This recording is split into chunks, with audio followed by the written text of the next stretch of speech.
Hello dear students, आज हम पढ़ेंगे फर्स्ट ग्रेड के लिए हजारी प्रसाद द्विवेदी के द्वारा लिखा हुआ निबंध शीरीष के फूल। तो सबसे पहले हम देखते हैं हजारी प्रसाद द्विवेदी के बारे में।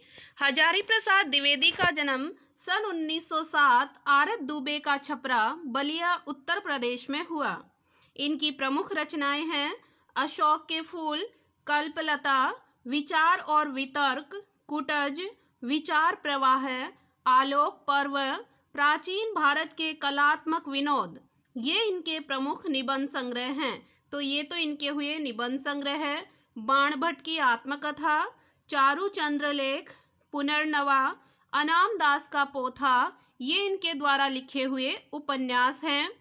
सूर साहित्य, कबीर, मध्यकालीन बौद्ध का स्वरूप, नाथ संप्रदाय, कालिदास की लालित्य योजना, हिंदी साहित्य का आदिकाल, हिंदी साहित्य की भूमिका, हिंदी साहित्य उद्भव और विकास, ये इनके आलोचनात्मक ग्रंथ हैं और साहित्य इतिहास हैं। हमने पढ़ा था हिंदी साहित्य की भूमिका किसने लिखा है? हजारी प्रसाद द्विवेदी ने, जिसमें हिंदी साहित्य को काल कर्मों में विभाजित किया गया था। तो इनके साहित्य इतिहास है और आलोचनाएं हैं। संदेश रासक, पृथ्वीराज रासो, नाथ सिद्धों की बाणियां, इन ग्रंथों का इन्होंने संपादन किया था। संदेश रासक का, पृथ्वीराज रासो का और नाथ सिद्धों की वाणियों का। विश्व भारती शांति निकेतन पत्रिका का इन्होंने संपादन भी किया था। इनको प्रमुख पुरस्कार कौन से मिले हैं? साहित्य अकादमी पुरस्कार आलोक पर्व पर मिला, भारत सरकार द्वारा पद्म भूषण, लखनऊ विश्वविद्यालय द्वारा डीलिट की उपाधि भी इन्होंने ली थी। इनका निधन सन 1979 दिल्ली में हुआ था।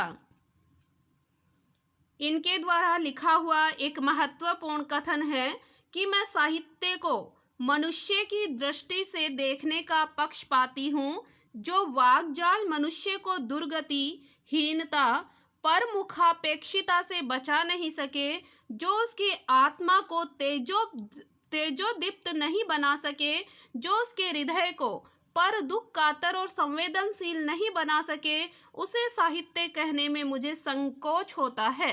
कि क्या कहते हैं कि मैं ऐसे साहित्य को मनुष्य की दृष्टि से सही नहीं मानता, जो साहित्य अगर हम किसी की दुर्गति को देखें, किसी की हीनता को देखें, अगर हम फिर दुखी नहीं हो, उसकी तरफ हम ध्यान नहीं दें, तो फिर वो एक साहित्य अच्छा साहित्य नहीं कहला सकता।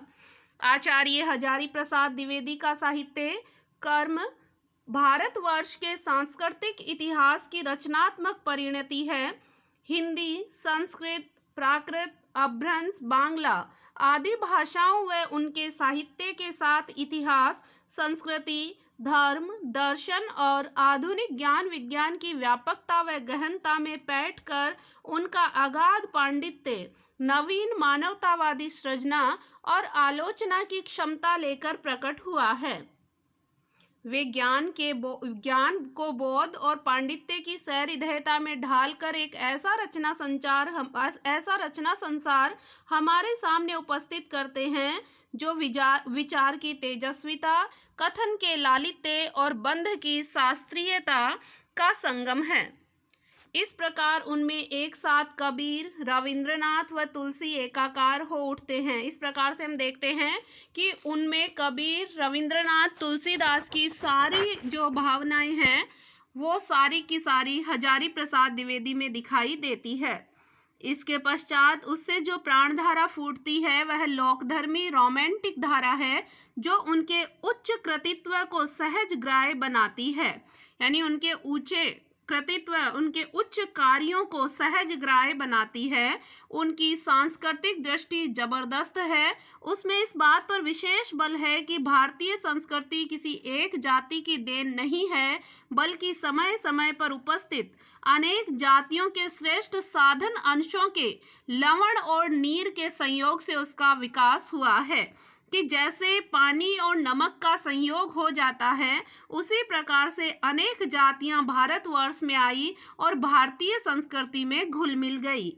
उसकी मूल चेतना विराट मानवतावाद है, जिसके संस्पर्श से कला और साहित्य ही नहीं, यह संपूर्ण जीवन ही सौंदर्य व आनंद से परिपूर्ण हो उठता है।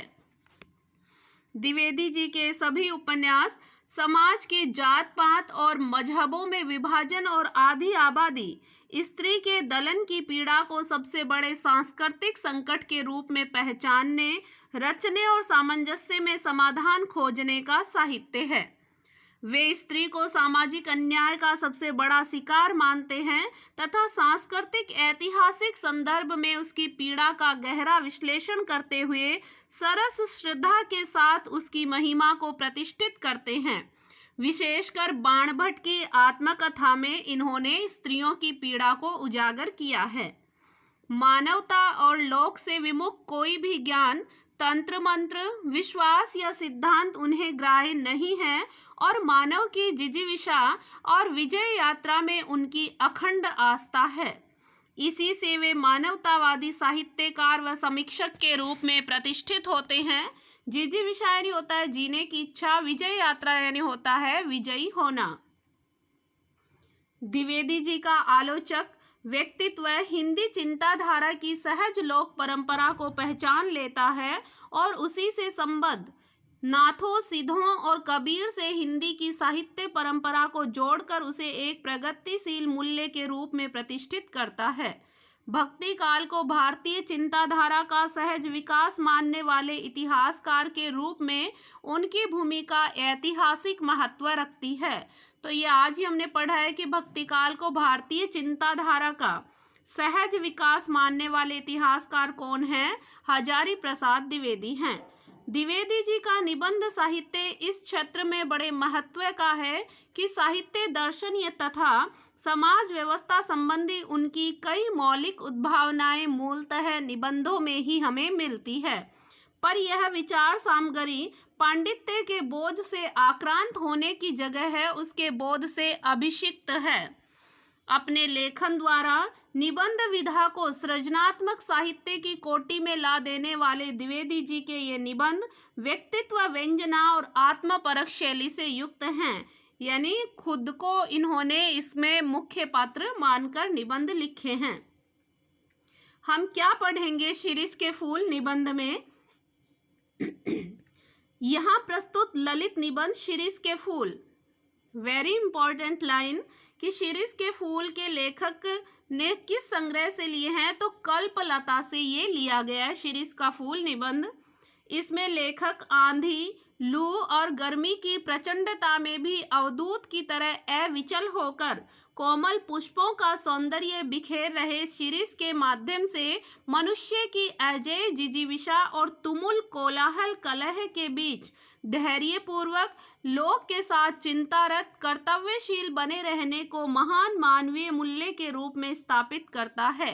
कि इस निबंध में हमें क्या मिलता है कि आंधी, लू, गर्मी की प्रचंडता में भी हमें अवधूत की भांति अविचलित होकर कोमल पुष्पों का सौंदर्य बिखेर रहे शिरीष के माध्यम से हम जिजीविषा को बनाए रखें और जीवन में जितने भी संघर्ष हैं, कलह हैं, उनको धैर्य पूर्वक और लोक की चिंता के साथ और कर्तव्यशील बने हुए अपने मानवीय मूल्यों को हमें स्थापित करना चाहिए।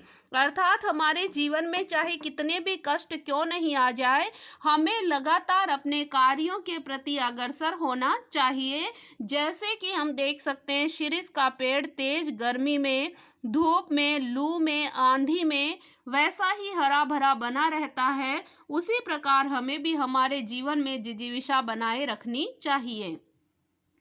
ऐसी भावधारा में बहते हुए उसे देह बल के ऊपर आत्मबल का महत्व सिद्ध करने वाली इतिहास विभूति गांधी जी की याद आती है कि जब ये बात बताते हैं तो लेखक को गांधी जी याद आते हैं तो वह गांधीवादी मूल्यों के अभाव की पीड़ा से कसमसा उठता है। कसमसा यानी उसको वेदना, पीड़ा महसूस होती है। निबंध की शुरुआत में लेखक शिरीष पुष्प की कोमल सुंदरता का जाल बुनता है और फिर उसे भेद कर उसके इतिहास में और फिर उसके जरिए मध्यकाल के सांस्कृतिक इतिहास में बैठता है। फिर तत्कालीन जीवन व सामंती वैभव विलास को सावधानी से उकेरते हुए उसका खोखलापन उजागर करता है। लेखक अशोक के फूल के भूल जाने की तरह ही शीर्ष को नजरअंदाज किए जाने की साहित्यिक घटना से आहत है और इसी में उसे सच्चे कवि तत्व के दर्शन भी होते हैं। उसके अनुसार योगी की अनासक्त शून्यता और प्रेमी की सरस पूर्णता एक साथ उपलब्ध होना सत्कवि होने की एकमात्र शर्त है। कि लेखक के अनुसार योगी की तरह अनासक्त रहो, यानी किसी के प्रति आसक्ति नहीं होना, और एक प्रेमी की तरह है सरस पूर्णता से परिपूर्ण रहो, तभी आप एक अच्छे कवि बन सकते हो। ऐसा कवि ही समस्त प्राकृतिक और मानवीय वैभव में रमकर भी नहीं चूकता और निरंतर आगे बढ़ते जाने की प्रेरणा देता है। शीर्ष के पुराने फलों की अधिकार लिप्सु खड़खड़ाहट और नए पत्ते फलों द्वारा उन्हें धकियाकर बाहर निकालने में लेखक साहित्य, समाज व राजनीति में पुरानी और नई पीढ़ी के द्वंद्व को संकेतित करता है तथा स्पष्ट रूप से पुरानी पीढ़ी और हम सब में नएपन के स्वागत का साहस देखना चाहता है। कि जैसे शीर्ष के पुराने फल होते हैं, आपने शीर्ष का पेड़ तो देखा होगा, शीर्ष का पेड़ के जो फल होते हैं उनकी फलियां चारे के रूप में काम में ली जाती है पशुओं के लिए। तो जब तक वो फल हैं, वो नए पत्ते आ जाते हैं, नए फल आ जाते हैं, जब तक उनको धकिया कर बाहर नहीं पटकते तब तक वो फल अपनी जगह नहीं छोड़ते। तो धकिया कर यानी धक्का देकर बाहर निकालने में लेखक साहित्य, समाज व राजनीति में पुरानी और नई पीढ़ी के द्वंद्व को संकेतित करता है कि हमारे समाज में नई पीढ़ी आती है और पुरानी पीढ़ी को जब तक राजनीति से धक्का देकर दूर नहीं करती तब तक लोग अपनी सीट को बनाए रखते हैं तथा स्पष्ट रूप से पुरानी पीढ़ी और हम सब में नएपन के स्वागत का साहस देखना चाहता है। इस निबंध का शिल्प इसी में चर्चित इक्षुदंड की तरह है, यानी गन्ने की तरह है। सांस्कृतिक संदर्भों व शब्दावलियों की भड़कीली खोल के भीतर सहज भावधारा के मधुरस से युक्त है। यह हर तरह से आस्वाद्य और प्रयोजनहीन है तथा इस प्रकार लेखक के प्रतिनिधि निबंधों में से एक निबंध है शीर्ष का फूल। तो अब हम पढ़ते हैं शीर्ष का फूल निबंध। ये शीर्ष के फूल की पत्तियां हैं और ये उसकी लगी हुई फलियां हैं। तो आप देखें, ये है शीर्ष का फूल, शीर्ष का पेड़, और ये इस पर लगी हुई हैं पत्तियां और जो अभी भी हरी हैं लेकिन इसके फल सूख चुके हैं। अभी आपको दिखाए जाएंगे इसके पुष्प कैसे होते हैं जो बहुत ही कोमल होते हैं। ये देखिए शीर्ष के पुष्प जिनको हम लोग हाथ लगाते हैं तो ये बिल्कुल पीले रंग के होते हैं और भ्रमर के पद का, उनके पैरों का वजन भी सहन नहीं कर पाते हैं। तो अब पता चल गया होगा शीर्ष का पेड़ कौन सा होता है। तो अब पढ़ते हैं हम हमारे निबंध को। शीर्ष का फूल। लेखक, अभी हमने पढ़ा था, स्वयं को मध्य में रखकर इन्होंने निबंध को लिखा है कि जहाँ बैठ के यह लेख लिख रहा हूँ उसके आगे पीछे दाएं बाएं शीर्ष के अनेक पेड़ हैं। जेठ यानी ज्येष्ठ मास की जलती धूप में, जबकि धरित्री यानी धरती निर्धूम अग्निकुंड बनी हुई है। धरती बिना धुआं का अग्निकुंड बनी हुई है, अर्थात बहुत तेज धूप है, आग के समान धूप है। शीर्ष नीचे से ऊपर तक फूलों से लद गया था, यानी शीर्ष के, लेकिन शीर्ष के पेड़ पर फूल आ रखे हैं। कम फूल इस प्रकार की गर्मी में फूल सकने की हिम्मत रखते हैं, यानी कम ही पुष्प ऐसे होते हैं जो ऐसी भयानक गर्मी में फूल सकने की हिम्मत रखते हैं, यानी पुष्पित होने की हिम्मत रखते हैं। कर्णिकार और आरगवधु अमलतास की बात मैं नहीं कर रहा हूँ। कर्णिकार और आरगवध ये पेड़ों के नाम है कि मैं कर्णिकार और आरगवध के पुष्पों की बात नहीं भूल रहा हूँ। वे भी आसपास बहुत सारे हैं, लेकिन शीर्ष के साथ आरगवधु की तुलना नहीं की जा सकती। वह 15-20 दिन के लिए फूलता है, वसंत ऋतु के पलाश की भांति होता है। कबीरदास को इस तरह 15 दिन के लिए लहक उठना बिल्कुल भी पसंद नहीं था। यह भी क्या कबीरदास कहते थे, यह भी क्या कि 10 दिन फूले और फिर खंखड़ के खंखड़, कि 10 दिन तो पुष्प पल्लवित हुए और उसके पश्चात वापस खंखड़ बन जाते हैं।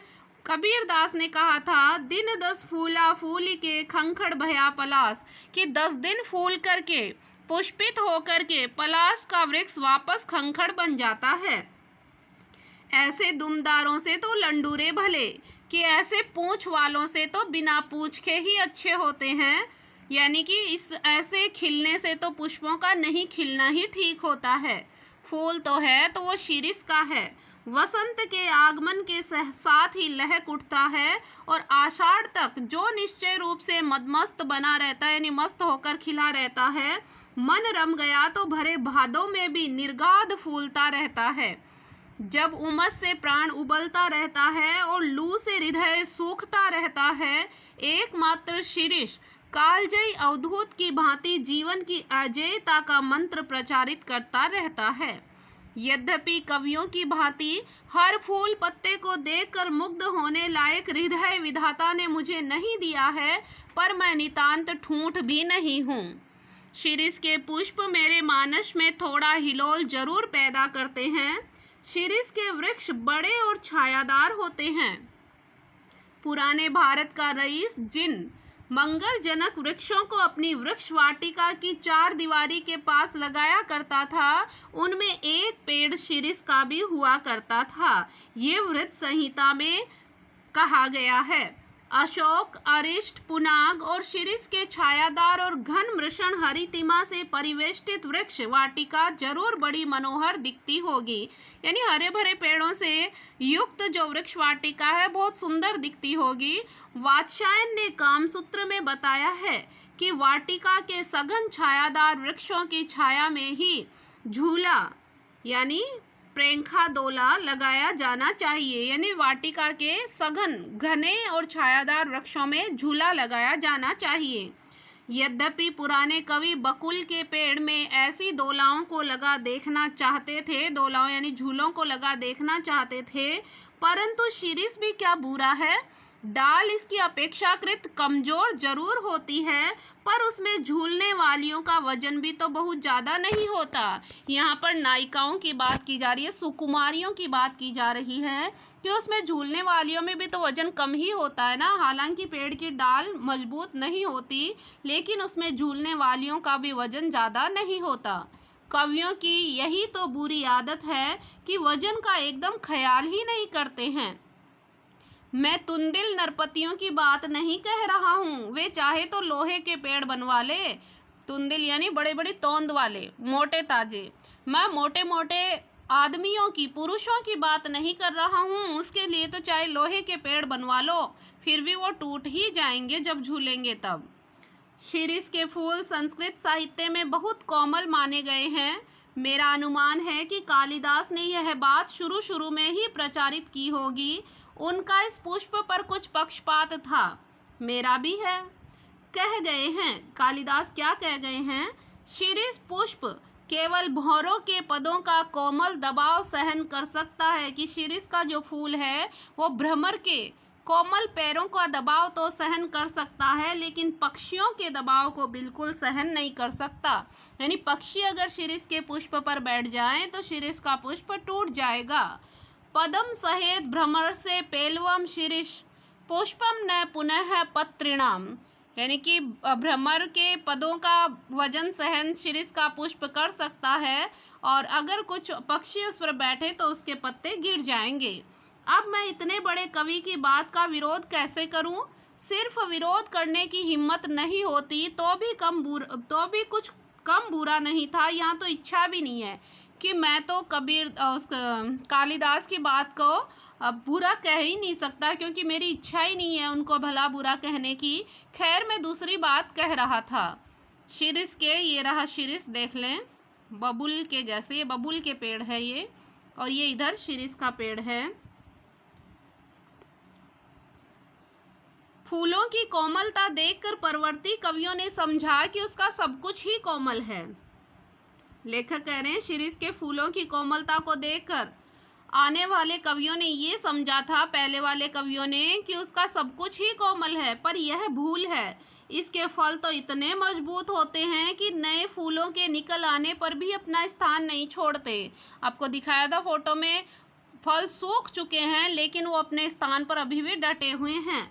जब तक नए फल पत्ते मिलकर धकिया कर उन्हें बाहर नहीं कर देते तब तक वो डटे रहते हैं। बसंत के आगमन के समय जब सारी वनस्थली पुष्प पत्र से मरमरित होती रहती है, शिरीष के पुराने फल बुरी तरह खड़खड़ाते रहते हैं।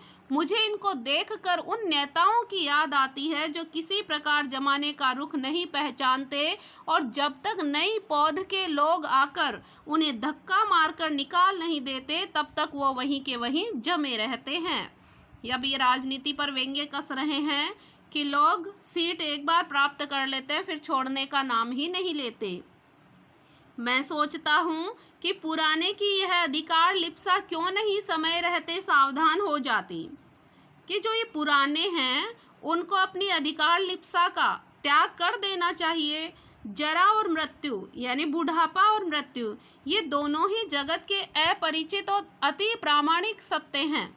तुलसीदास ने अफसोस के साथ इनकी सच्चाई पर मुहर भी लगाई थी कि धरा को प्रमाण यही तुलसी जो फरासो झरा जो बरासा बुताना, कि तुलसीदास ने कहा था कि धरा को प्रमाण है कि जो फलेगा वो झड़ेगा और जो जलेगा वो बुझेगा। मैं शिरीष के फूलों को देखकर कहता हूँ कि क्यों नहीं फलते ही समझ लेते कि बाबा झड़ना निश्चित है, लेकिन सुनता कौन है। महाकाल देवता सपासप कोड़े चला रहे हैं, जीर्ण और दुर्बल झड़ रहे हैं। जिनमें प्राणकण थोड़ा भी उधर्वमुखी है वे टिक जाते हैं। अब कह रहे हैं कि महाकाल देवता यानी कि हमारे यहाँ समस्याएं आती रहती है। जो जीर्ण और दुर्बल होते हैं यानी गरीब लोग होते हैं वो तो उसको सहन नहीं कर पाते, और जिनमें प्राणकण यानी थोड़ा भी जिजीविषा बनी हुई है वो लोग उधर्वमुखी यानी आगे मुख करके वहीं के वहीं टीके रह जाते हैं। दुरंत प्राणधारा और सर्वव्यापक कालाग्नि का संघर्ष निरंतर चल रहा है। मूर्ख लोग समझते हैं कि जहां बने हुए हैं वहीं देर तक बने रहें तो काल देवता की आंखों से हम बच जाएंगे। भोले हैं ऐसे लोग। हिलते डुलते रहोगे, स्थान बदलते रहोगे, आगे की ओर मुंह किए रहोगे तो कोड़ों की मार से बच भी सकते हो। अगर तुम जम गए तो मर गए, यानी एक जगह स्थिर हो गए ना तो फिर तुम कुछ नहीं कर पाओगे। इसलिए परिवर्तन अपने आप में होना आवश्यक है। एक एक बार मुझे मालूम होता है यह शिरीष एक अद्भुत अवधूत है, कि मुझे लगता है ये शिरीष का पेड़ है, ये एक अद्भुत ही अवधूत है यानी सन्यासी है। अवधूत का मतलब होता है जो दुख में सुख में एक समान रहे। दुख हो या सुख वह हार नहीं मानता। न उधो का लेना न माधो का देना, यानी किसी से कोई मतलब नहीं रखता। जब धरती और आसमान जलते रहते हैं तब भी यह हजरत न जाने कहाँ से अपना रस खींचते हैं। मौज में आठों याम मस्त रहते हैं। एक वनस्पति शास्त्री ने मुझे बताया कि यह उस श्रेणी का पेड़ है जो वायुमंडल से अपना रस खींचता है। तब मैंने सोचा जरूर खींचता होगा, नहीं तो भयंकर लू के समय इतने कोमल तंतु जाल और ऐसे सुकुमार केसर को कैसे उगा सकता था, कि जरूर ये रस खींचता ही होगा। नहीं तो इतने सुकुमार यानी इतने कोमल और तंतु जाल यानी तिनकों के समूह को कैसे उगाए रख सकता था। अवधूतों के मुंह से ही संसार की सबसे सरस रचनाएं निकलती है। जो अवधूत होते हैं वो ही इस संसार की सबसे सरस रचनाओं को, सबसे अच्छी रचनाओं को कहते हैं। कबीर बहुत कुछ इसी शिरीष के समान ही थे। मस्त और बेपरवाह थे पर सरस और मादक थे। कालिदास भी जरूर अनासक्त योगी रहे होंगे। शिरीष के फूल फकड़ाना मस्ती से ही उपज सकते हैं और मेघदूत का काव्य उसी प्रकार के अनासक्त अनाविल उन्मुक्त हृदय में उमड़ सकता है। जो कवि अनासक्त नहीं रह सका वो फक्कड़ भी नहीं बन सकता। जो किए कराए का लेखा जोखा मिलाने में उलझ गया वह भी क्या कोई कवि है। कहते हैं कि अगर जो किए कराए का लेखा जोखा यानी धन पैसे में उलझ गया ना, वो कवि नहीं कहलाएगा। कहते हैं कर्नाट राज की प्रिया, कर्नाट है कर्नाटक, प्राचीन काल में कर्नाटक राज्य की प्रिया यानी उनकी पत्नी रानी विज्जिका, कर्नाट राज की प्रिया विज्जिका देवी ने गर्वपूर्वक कहा था कि एक कवि ब्रह्मा थे, दूसरे वाल्मीकि और तीसरे व्यास। तो कर्नाट राज की प्रिया का क्या नाम था? विज्जिका। और विज्जिका ने कितने कवि माने? 3। और किस किस को माना कवि? ब्रह्मा को, वाल्मीकि को और व्यास को माना है। ब्रह्मा ने वेदों की रचना की थी, वाल्मीकि ने रामायण की रचना की और व्यास ने महाभारत की रचना की। तो विज्जिका क्या मानती है? एक कवि ब्रह्मा, दूसरे वाल्मीकि और तीसरे व्यास। एक ने वेदों को दिया, दूसरे ने रामायण को और तीसरे ने महाभारत को। इनके अतिरिक्त और कोई यदि कवि होने का दावा करे तो मैं कर्नाट राज की प्यारी रानी उनके सिर पर अपना बायां चरण रखती हूँ। तेषाम मूर्धन्य ददामि वाम चरणम कर्नाट राज प्रिया। मूर्धन्यम यानी होता है सिर पर, कि तेषाम यानी उनके, मैं उनके सिर पर अपना बायां चरण रखती हूँ। कर्नाट राजप्रिया कर्नाट प्रदेश के पत्नी, कर्नाट क्षेत्र के राजा की रानी।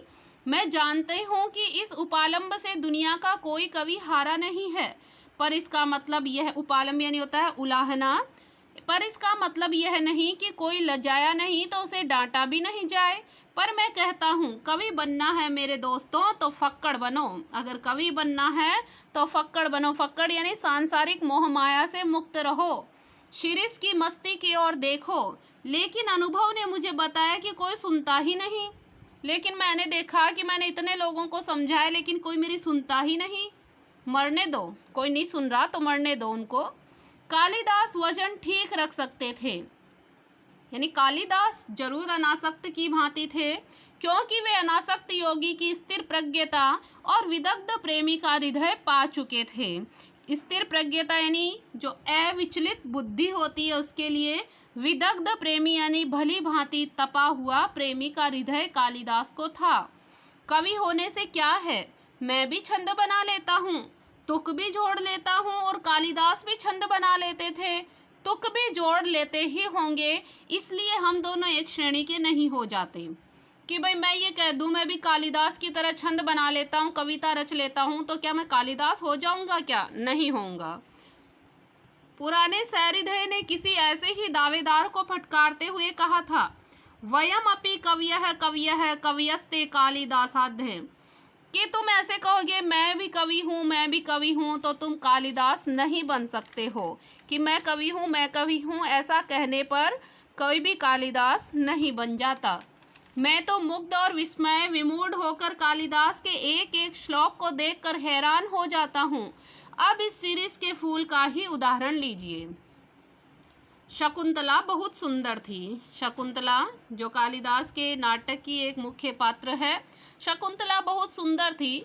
सुंदर क्या होने से कोई हो जाता है? देखना चाहिए कि कितने सुंदर हृदय से वह सौंदर्य डुबकी लगाकर आया है। शकुंतला कालिदास के हृदय से निकली थी, यानी कालिदास की कल्पना से रची हुई थी। विधाता की ओर से कोई कार्पण्य नहीं था। कार्पण्य यानी होता है कंजूसी, कि विधाता ने भी उसकी सुंदरता में कोई कंजूसी नहीं रखी। कवि की ओर से भी कोई कंजूसी उसकी सुंदरता में नहीं थी। राजा दुष्यंत भी अच्छे भले प्रेमी थे। उन्होंने शकुंतला का एक चित्र बनाया, लेकिन रह रहकर उनका मन खींच उठता था। खींचना यानी झुंझला जाता था। कहीं ना कहीं कुछ छूट गया है। बड़ी देर बाद उन्हें समझ में आया कि शकुंतला के कानों में वे उस शिरीष के पुष्प को देना भूल गए हैं, यानी उनके कानों में शिरीष के पुष्प को लगाना भूल गए। तो इस वजह से शकुंतला सुंदर नहीं लग रही, जिसके केसर गंडस्थल तक लटके हुए थे और रह गया था शरद चंद्र की किरणों के समान कोमल और शुभ्र मृणाल हार। क्या क्या रह गया था? गंडस्थल यानी होता है कनपटी, जो हमारे आँखों और कानों के मध्य का स्थान है, वहाँ तक लटके हुए। और रह गया शरद चंद्र। शरद चंद्र यानी होता है शरद ऋतु का चंद्रमा। के समान शुभ्र और मृणाल हार, यानी मृणाल यानी कमल की नाल से बना हुआ हार। तो ये कुछ चीजें शेष रह गई थी, इसलिए शकुंतला सुंदर नहीं लग रही थी। कालिदास सौंदर्य के बाह्य आवरण को भेद कर उसके भीतर तक पहुंच सकते थे। दुख हो कि सुख वे अपना भाव रस उस अनासक्त कृपिवल की भांति खींच लेते थे जो निर्दलित इक्षुदंड से रस निकाल लेता है। अनासक्त कृपिवल, कृपिवल यानी होता है किसान से, किसान जैसे गन्ने का रस, इक्षुदंड यानी गन्ने का रस खींचकर निकाल लेता है। निर्दलित यानी होता है अच्छी तरह से निचोड़ लेना। कालिदास महान थे क्योंकि वे अनासक्त रह सके थे। कुछ इसी श्रेणी की अनासक्त आधुनिक हिंदी कवि सुमित्रानंदन पंत में भी मिलती है।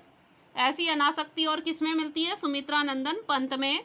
कविवर रविंद्रनाथ में भी यही अनासक्ति थी। एक जगह उन्होंने लिखा है, राज्योद्यान का सिंह द्वार कितना ही अभ्रभेदी क्यों नहीं हो। सिंह द्वार यानी मुख्य दरवाजा, अभ्रभेदी यानी गगनचुंबी हो, उसकी शिल्पकला कितनी ही सुंदर क्यों नहीं हो, वह यह नहीं कहता कि हम में आकर ही रास्ता समाप्त हो जाएगा। कि चाहे सिंह द्वार कितना ही ऊंचा, कितना ही सुंदर क्यों नहीं हो, लेकिन वो ये नहीं कहता कि यही रास्ता समाप्त है। असल गंतव्य स्थान उसे अतिक्रम करने के बाद ही मिलता है, यही बताना उसका कर्तव्य है। अतिक्रम यानी होता है पार करना। फूल हो या फल, फूल हो या पेड़, वह अपने आप में समाप्त नहीं है। वह किसी अन्य वस्तु को दिखाने के लिए उठी हुई अंगुली है, वह इशारा है कि अंगुली है, यानी किसी के बारे में बताना है। शिरीष तरु सचमुच पक्के अवधूत की भांति मेरे मन में ऐसी तरंगे जगा देता है जो ऊपर की ओर उठती है। इस चिलकती धूप में, चिलकती यानी बहुत तेज धूप में इतना सरस वह कैसे बना रह सकता है। क्या ये बाह्य परिवर्तन, धूप, वर्षा, आंधी, लू अपने आप में सत्य नहीं है कि क्या इनका कोई प्रभाव नहीं पड़ता कि आंधी, वर्षा, लू ये सब सत्य नहीं है क्या? हमारे देश के ऊपर से जो ये मार काट के, हमारे देश में भी ऐसा हुआ था कि जब मारकाट चल रही थी, अग्निदाह यानी आग में जलाया जा रहा था, लूटपाट हो रही थी, खून खच्चर का बवंडर बह गया। खून खच्चर यानी खून बहाना, बवंडर यानी तूफान चल रहा था। उसके भीतर भी क्या स्थिर रहा जा सकता था? यानी ऐसी बुरी दुर्दशा में क्या कोई स्थिर रह सकता था? शिरीष रह सका है। शिरीष यहाँ पर किसको कहा गया है? गांधी जी को। अपने देश का एक बूढ़ा रह सका था। क्यों? मेरा मन पूछता है कि ऐसा क्यों संभव हुआ? क्योंकि शिरीष भी अवधूत है और शिरीष वायुमंडल से रस खींचकर इतना कोमल और इतना कठोर है। गांधी जी भी वायुमंडल से रस खींचकर इतने कोमल और इतने कठोर हो सके थे। वायुमंडल से रस खींचना मतलब भारत की जनता की शक्ति उनके पास थी। मैं जब जब शिरीष की ओर देखता हूँ तब तब हुक उठती है, हाय वह अवधूत आज कहाँ है। हुक उठना यानी रोने की इच्छा, वेदना होती है कि आज वैसे अवधूत इस संसार में, हमारे भारतवर्ष में क्यों नहीं है। बहुत अच्छा निबंध है, हमारे जीवन पर आधारित है, हमें इससे बहुत कुछ सीखने को मिलता है। ये प्रश्नोत्तर हैं इसके कुछ। तो मैं आशा करती हूँ आपको निबंध समझ में आया होगा। अगले वीडियो तक के लिए धन्यवाद।